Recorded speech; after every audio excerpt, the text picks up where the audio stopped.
लेकिन अब कितने हो गए 12। अगर 12 हो गए तो इसका मतलब क्या हुआ, जो कॉम्प्लेक्स बना है उसके ऊपर 4 नेगेटिव चार्ज है। अगर किसी के ऊपर नेगेटिव चार्ज है तो वो स्टेबल हो सकता है क्या? नहीं हो सकता। तो अगर इसके ऊपर नेगेटिव चार्ज आ जाते हैं because of the excess of ligand, तो आपका जो कॉम्प्लेक्स बन रहा है वो स्टेबल नहीं हो सकता। और ये किसके केस में हो रहा है? असफलक। इसमें तो 8 आएंगे, इसमें 4 आएंगे, तो यहां तो कोई दिक्कत नहीं आ रही। लेकिन ये, और आप जानते हो कि प्रकृति में सबसे ज्यादा मात्रा में जो संकुल हैं उनकी ज्यामिति कौन सी है? असफलकी।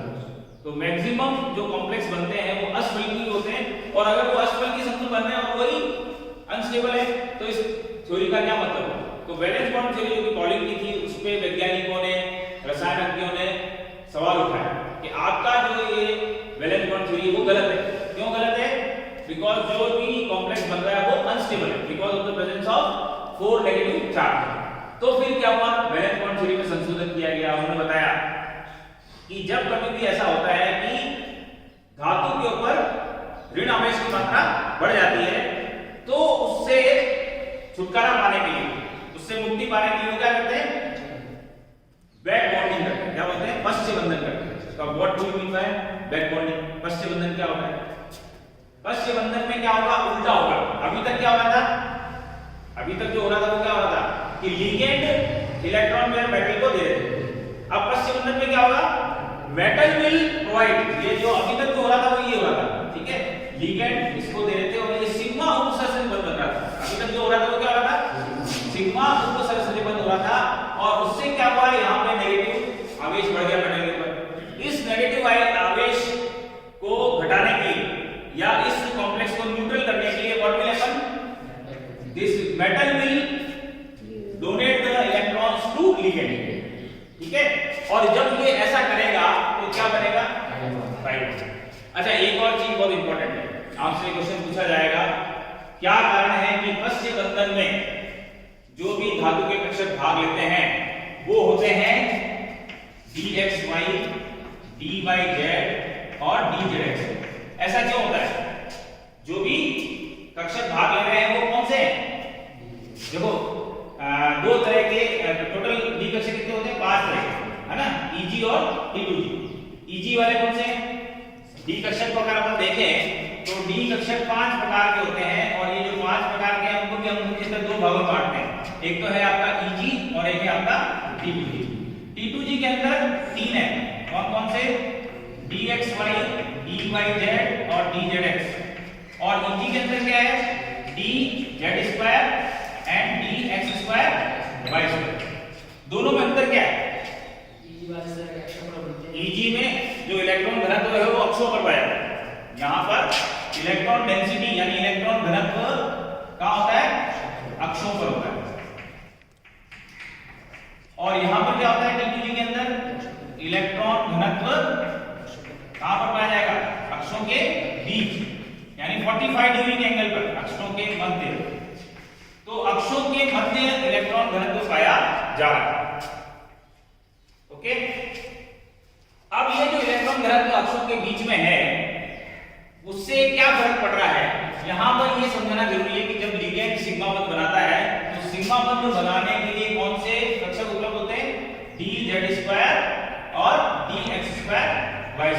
तो ये तो ऑक्यूपाई हो गए, ये लिखा हुआ है ना d2sp3। तो ये जो d2 कक्षक है ना, 2d, ये 2d कक्षक कौन से हैं?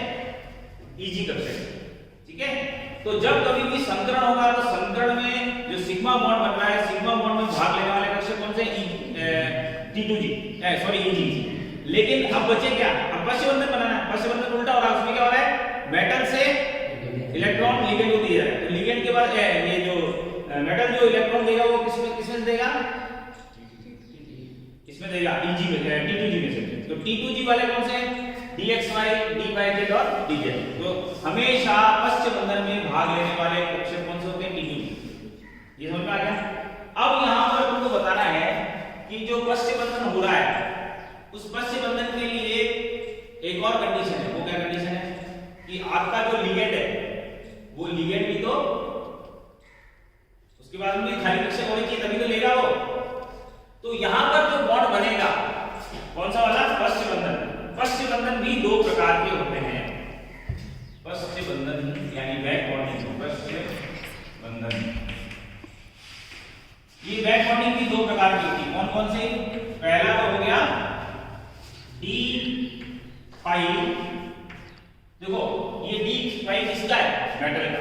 तो यहाँ लिख दिया अपन ने मेटल डी पाई, और मेटल के डी पाई से कहा जाएगा लिगेंड के पी पाई।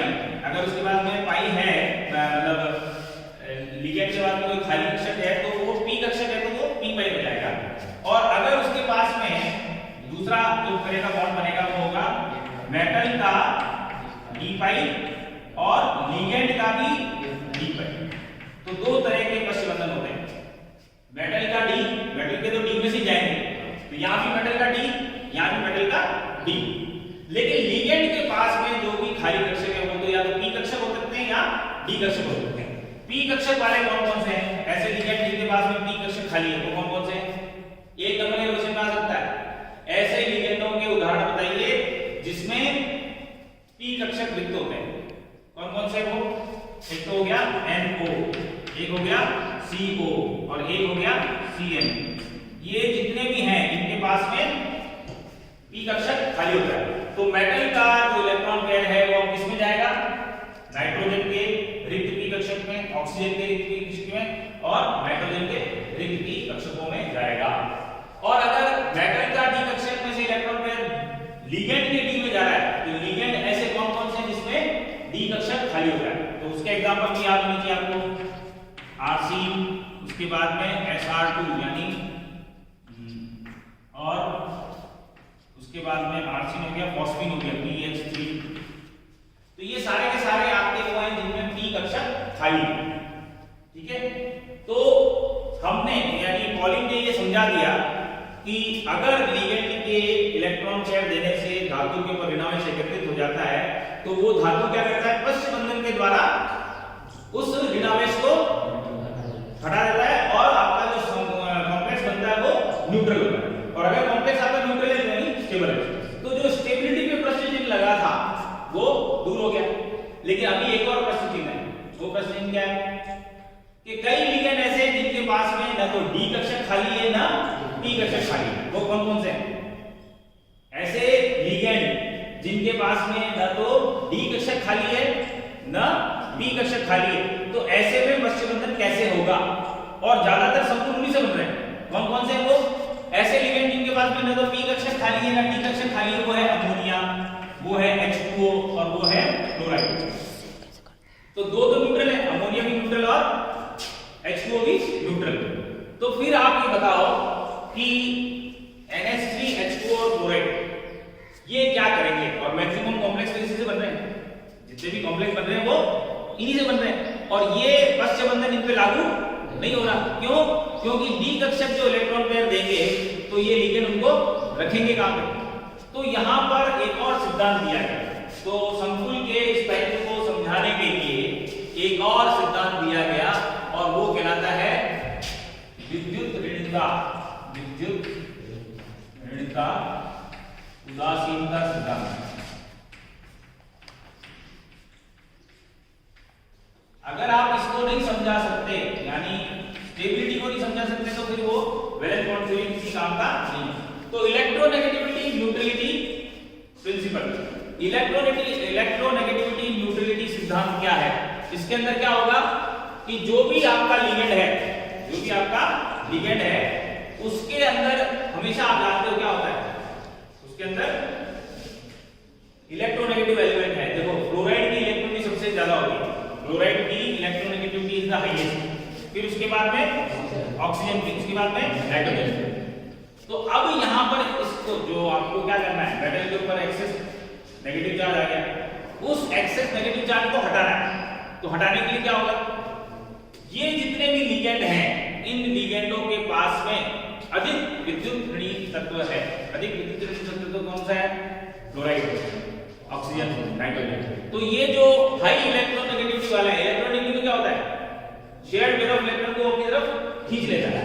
तो यहां भी ये होगा, शेयर्ड पेयर ऑफ इलेक्ट्रॉन को ये लोग अपनी तरफ खींच लेंगे। तो इलेक्ट्रॉन किसके पास? शेयर्ड पेयर ऑफ इलेक्ट्रॉन का रहना चाहिए बीच में, लेकिन अब होगा क्या? Because of the high electronegativity of fluoride it will drag the shared pair of electron towards itself. इसी तरह से आपका जो H2O मॉलिक्यूल वो क्या करेगा? शेयर्ड पेयर ऑफ इलेक्ट्रॉन जो बीच में होने चाहिए उनको अपनी तरफ खींच लेगा। तो इससे क्या होगा? पार्शियल पॉजिटिव चार्ज आ जाएगा मेटल के ऊपर और पार्शियल नेगेटिव चार्ज आ जाएगा, यानी पोलैरिटी डेवलप हो जाएगी, ध्रुवणता उत्पन्न हो जाएगी। और ध्रुवणता के कारण क्या होगा? धातु आयन है वो हो जाएगा पार्शियली पॉजिटिव और आपका जो लिगेंड है वो हो जाएगा पार्शियली नेगेटिव। तो हमको करना क्या है, हमको तो मेटल को पॉजिटिव बनाना है ना, वी ऑलरेडी उसके पास negative charge. So because of the high electronegativity ligand will drag the shared pair of electron towards itself and because of that what will happen, partial positive charge will be developed on metal ion and metal ion will get neutralized। आगे समझे? तो इन लिगेंडों के लिए जिनके पास में ना तो खाली p कक्षक है ना खाली d कक्षक है, उन्हें किस सिद्धांत के द्वारा समझाया गया, विद्युत ऋणता उदासीनता सिद्धांत। अब आपको ये पता लगाना है कि ये विद्युत ऋणता कैसे निकाली जाएगी, तो उसके लिए एक फॉर्मूला है और वो फॉर्मूला आपको याद होना चाहिए। तो विद्युत ऋणता उदासीनता सिद्धांत का जो फॉर्मूला है ये 1 नंबर के लिए आपसे पूछा जाएगा कि आवेश की मात्रा अगर आपको निकालनी है तो कैसे निकालोगे।